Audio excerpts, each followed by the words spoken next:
moçada, tudo certo? Bom, hoje eu vou trazer uma dica de estatística para a prova do CFC de vocês e tratar de um tema específico chamado análise de correlação. Então, essa correlação é uma que a gente vai tratar, é a correlação linear, também é conhecida como correlação de Pearson ou R de Pearson, beleza?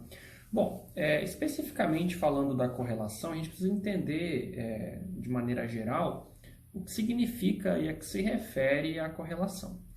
Então, bom, a correlação ela dá a força da associação que existe entre duas variáveis, tá? Isso na estatística é bastante importante, né, para uma análise de per se, né? Então, a própria análise da correlação ela já é uma análise importante, mas ela serve de base para outras análises que a gente possa fazer posteriormente, por exemplo, com relação a uma regressão linear, a gente acaba utilizando bastante esses conhecimentos de correlação.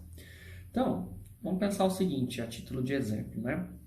A gente pode estar interessado em saber se o hábito de fumar ele está correlacionado, por exemplo, com a incidência de câncer de pulmão em determinada amostra, em determinado conjunto de pessoas.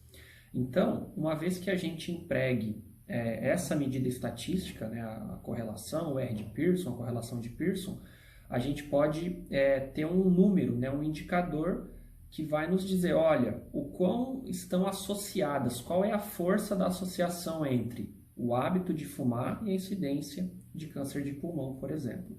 Isso aqui a gente pode empregar para uma série de análises, não só na área da saúde, na nossa área de negócios, né, de contabilidade, finanças, também a gente pode empregar análise de correlação para uma série, né, de estudos, uma série de análises. Então, por exemplo, se você está interessado em analisar qual o grau de correlação entre o lucro da empresa e o ganho, né, o desempenho, a rentabilidade da ação de uma determinada empresa.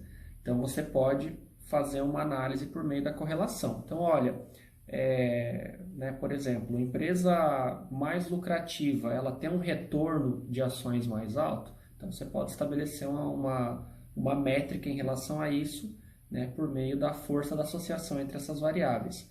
Por exemplo, você pode estar interessado, por exemplo, em fazer uma análise de correlação entre uma ação específica, a ação X, e o índice, por exemplo, o Ibovespa, né, para verificar, olha, essa ação com o índice, eles têm uma correlação forte, uma correlação fraca, né, qual que é o grau de relação entre essas duas variáveis.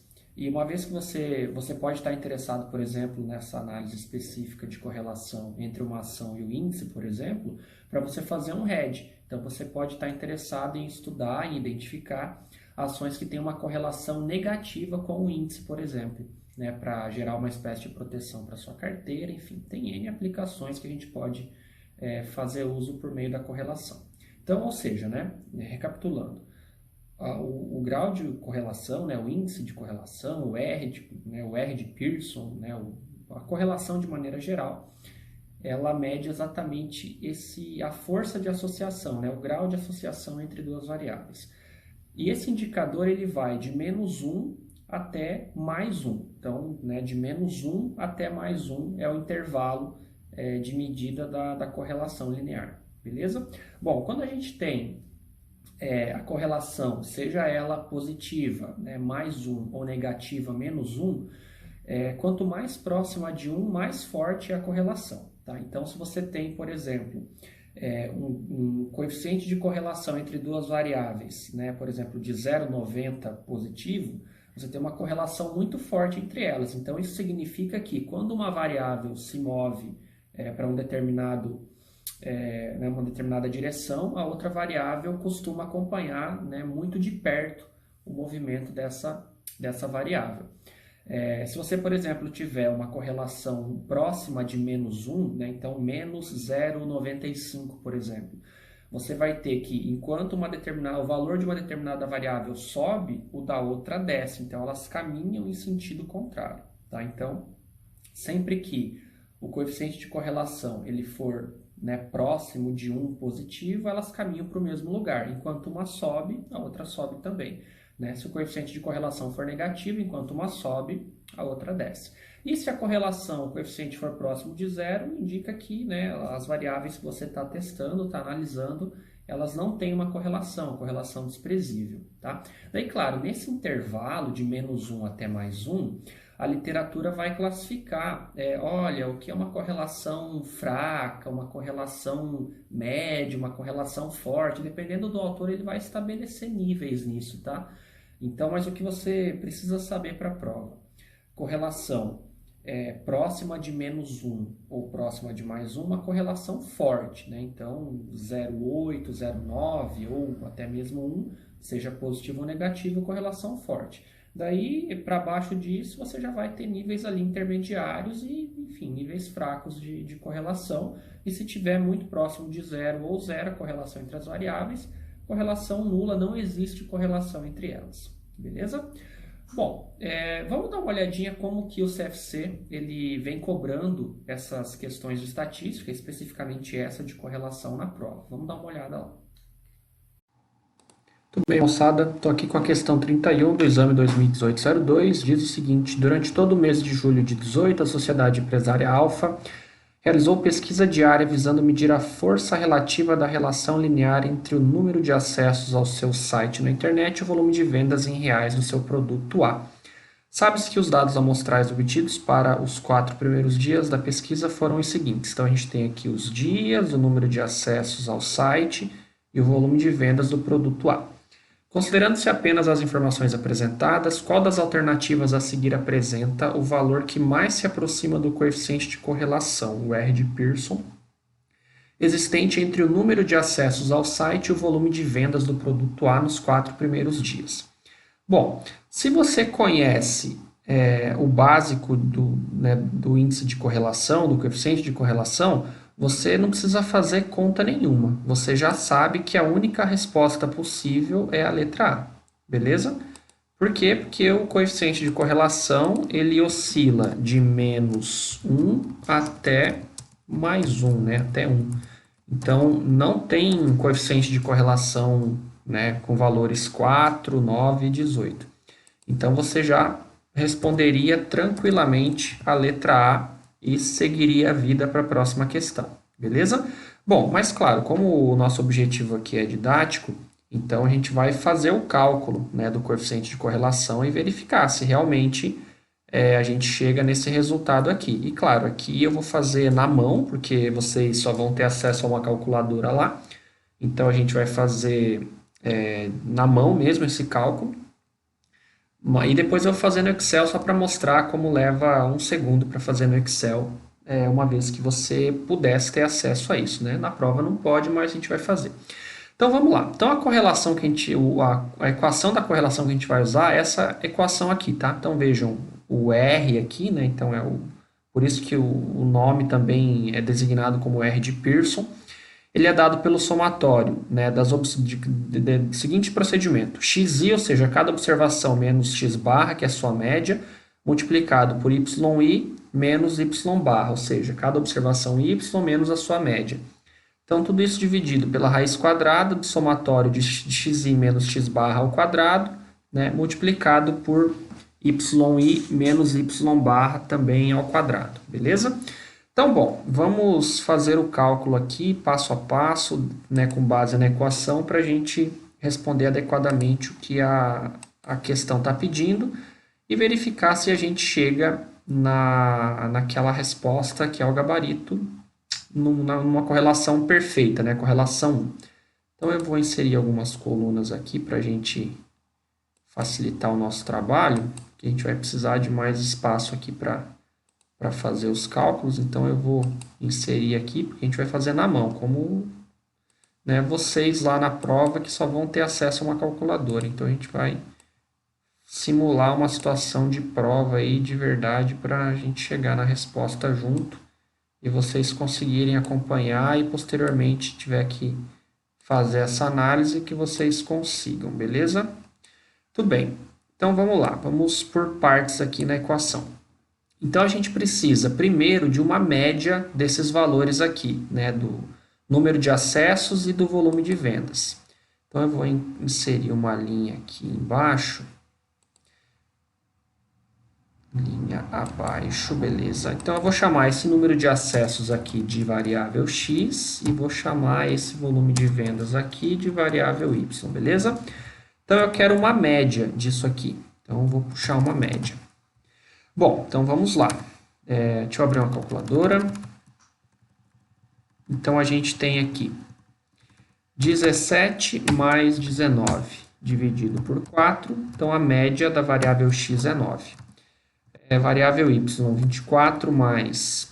Opa, 34 mais 7, 2 dividido por 4, então a média é 18. Então, nós já identificamos as nossas médias aqui, e essa informação vai ser bem útil para a gente. Então, vou colocar aqui xi menos média, né? Média de x, evidentemente, né? Deixa eu colocar aqui. Beleza. Tudo bem. Então, a gente vai pegar cada observaçãozinha dessa de x e deduzir, né? Tirar a diferença em relação à média dela. Então, 7 menos 9 dá menos 2. 10 menos 9 dá 1, 9 menos 9 dá 0, 10 menos 9 dá 1, beleza? Mesma coisa em relação ao y. Então, a gente vai pegar aqui yi menos média, também de y. Tudo bem, então a gente tem aqui 14 menos 18 dá menos 4, 20 menos 18 dá 2, 18 menos 18 dá 0, 20 menos 18 dá 2, beleza? Então, agora a gente precisa do produto dessas duas variáveis. Então, xi menos média, isso aqui, vezes yi menos média. Beleza? Tudo bem. Então, vamos lá. Menos 2 vezes menos 4 vai dar 8. 2 vezes 1, 2. 0 vezes 0, 0. 2 vezes 1... vai dar 2, beleza? Muito bem. Então, deixa eu incluir mais algumas colunas aqui que a gente vai precisar. Coluna à direita, mais uma coluna à direita. Muito bem. Ok, então o nosso numerador aqui já está praticamente resolvido. Vamos para o denominador. Então, eu preciso de xi menos a média dele elevado ao quadrado. Então, vou colocar aqui. xi menos x, menos a média de x, elevado ao quadrado. Vou precisar da mesma coisa em relação ao y. Então, deixa eu já copiar isso aqui para cá também, que daí já fica certinho. Então, isso aqui também elevado ao quadrado. Ok, vamos lá. Então, o que a gente vai olhar é essa coluna aqui, tá? xi menos a média elevado ao quadrado. Menos 2 elevado ao quadrado vai dar 4. 1 elevado ao quadrado, 1. 0 elevado ao quadrado, 0. 1 elevado ao quadrado, 1. Y, 4 menos 4 elevado ao quadrado vai dar 16. 2 elevado ao quadrado, 4. 0, 0, 0, 0. 2 elevado ao quadrado é 4. Muito bem. Então, agora a gente vai somar cada uma dessas colunas que a gente acabou de calcular aqui. Então, 4 e 1, 5, 0, 6. Então, aqui dá 6, 16, 20, 0, 24. Beleza? Tudo bem. Então, o que a gente fez aqui é resolver esse denominador.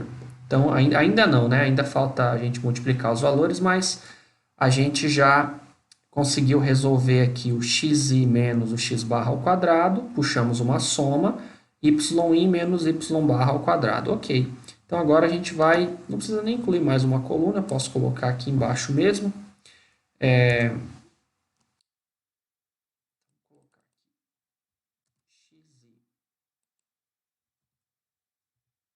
Menos a média elevado ao quadrado, vezes o yi menos a média também elevado ao quadrado. Vamos lá. Então, isso vai ficar 6 vezes 24. Então, isso vai dar... Vamos abrir uma calculadora. Vai dar 144. Agora, eu preciso tirar a raiz disso aqui, né? Então, eu preciso tirar a raiz, colocar aqui passo 2. Agora, eu preciso tirar a raiz do passo 2. Então, eu preciso de uma raiz de 144. Então, a gente já sabe que é 12, né? mas vamos fazer na calculadora, né? Então, 144, como eu não tenho raiz quadrada aqui, eu vou elevar isso aqui a 1 sobre 2.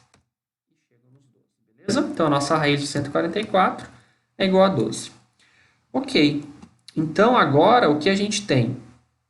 Nós temos que o denominador da fração é 12 e eu preciso saber o numerador, né? Então, eu já tenho o xi menos o x barra, tá aqui. E o y vezes, né, o yi menos o y barra, que é essa coluna que a gente calculou aqui, beleza? Vou deixar ela em vermelhinho. Tudo bem, então a gente precisa de uma soma disso aqui. Então, vejam, né, ó, somatório de xi menos x barra vezes yi menos y barra. Então, é essa coluna que a gente tem que puxar uma soma. Então, 8 mais 2, 10, mais 0, 10, mais 2, 12. Ou seja, resolvendo o nosso R ali, então vai ficar R igual 12, que é o numerador, dividido por 12, dá exatamente 1. Então, o nosso coeficiente de correlação, ou o R de Pearson é 1. O que indica que a correlação entre essas duas variáveis aqui é uma correlação positiva perfeita. Beleza? Se a gente notar, é fácil de identificar. Olha, quando o número de acessos no site é 7, o volume de vendas é 14. Se o número de acessos vai para 10, o número de vendas ele vai para 20, ele não é sempre o dobro. Então, aqui, se o número de cliques lá no site é 9, o volume de vendas é 18. Então, a gente verifica aqui pelos próprios dados que tem uma correlação perfeita entre essas informações, o que foi devidamente calculado, identificado pelo nosso procedimento de cálculo aqui, beleza? Bom, vamos fazer isso aqui no Excel para vocês verificarem como é rapidinho. Vamos dar uma olhadinha lá. Muito bem, moçada. Então, estou com os mesmos dados no Excel aqui, tá? Número de acessos ao site e volume de vendas. Então, vamos pedir para o Excel uma função chamada correlação. Então, vamos pedir para ele apresentar a correlação para nós dessa matriz de dados com essa matriz de dados aqui. E a gente tem uma correlação 1, beleza? Então, da mesma forma que a gente calculou lá na mão. Claro, se a gente altera qualquer valor desse aqui, né, então a gente vai ter uma alteração no coeficiente de correlação, beleza? Então, vou mexer nos dados aqui, veja que o coeficiente muda. Vejam que se altera completamente, tá? Então, vou voltar aqui ao que estava, o original, que é o que nos interessa. Beleza, gente? Bom, então essa medida estatística ela é bastante importante a gente pelo menos conhecer o básico. Vejam, se você soubesse o básico dessa medida estatística, já seria o suficiente para você eliminar todas as alternativas erradas e ficar com a única correta, que era aquele valor 1, né? A letra A do exercício. Além disso, essa medida estatística ela é muito legal, principalmente para quem ainda está na graduação, fazendo TCC, ou seja, né, você já está fazendo uma pós-graduação, que seja.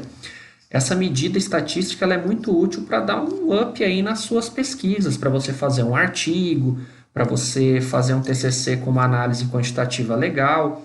Então, é bastante importante você conhecer e, enfim, praticar e ter contato com esse tipo de conhecimento, porque ele vai te ajudar muito aí para você fazer um artigo legal para um evento, até mesmo para uma revista, fazer um TCC legal, uma análise bacana, estatística aí dos seus dados. Então, isso aqui dá um up aí, somado a isso, né, dando um passo um pouquinho maior, fazendo uma análise de regressão linear também e tal. Então, isso aqui é muito relacionado com o conteúdo de regressão e dá um potencial aí para você ter resultados legais na sua pesquisa, no seu TCC da pós, fazer um artigo para uma revista, bem bacana. Então, é uma coisa que eu recomendo que vocês, se puderem, quem tiver interesse, estude, porque eu acho que tem muito potencial aí para agregar para a vida de vocês, né, vida acadêmica e vida profissional também. Beleza, moçada? Então, por esse vídeo é isso. Então, a gente discutiu aqui no Detona CRC de hoje o coeficiente de correlação, fizemos na mão o cálculo, agora no Excel também. Enfim, é um conteúdo, um conhecimento útil, importante para uma série de questões, tanto né, na vida acadêmica quanto na vida profissional.